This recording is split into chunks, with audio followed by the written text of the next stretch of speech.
We're hearing from the next crew headed into space for an extended mission. They're expected to blast off in September and spend 6 months in space.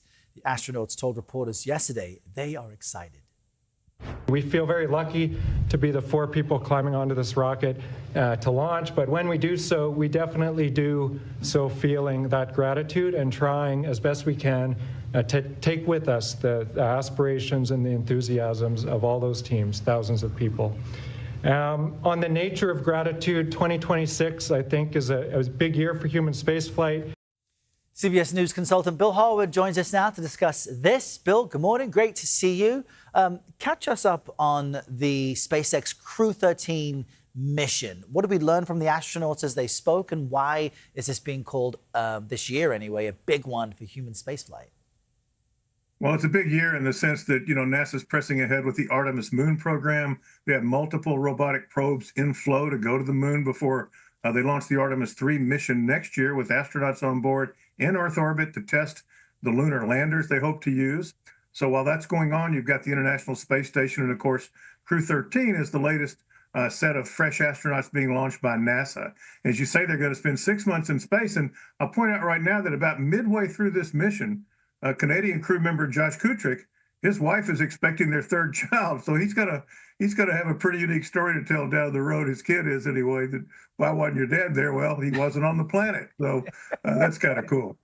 Yeah, that's an excuse that will get some laughs. I also want to ask you about one other big thing our viewers may be seeing in their feeds, and that's this new rendering of Earth. This is an exaggerated.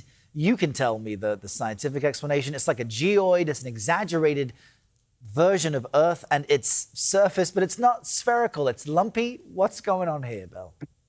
Yeah, you put the right word in that, exaggerated. What this image shows is what Earth would look like if there were no oceans, no wind, no tides.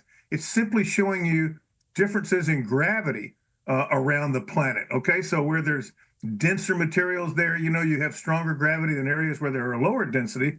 And these changes, if you were standing on the Earth, you'd never see this, right? These are differences of a few yards, maybe, if you think about vertical differences in gravity, but they've exaggerated them by something like 10,000 times to make it easier to see. And you might ask, well, why is all this important? And by really precisely mapping gravity, it helps the people that run the GPS navigation satellites to be as accurate as humanly possible. It helps track climate change from in the sense of sea level differences and what's going on at the poles. And it helps the geologists study plate tectonics, the way the continents are drifting around the planet.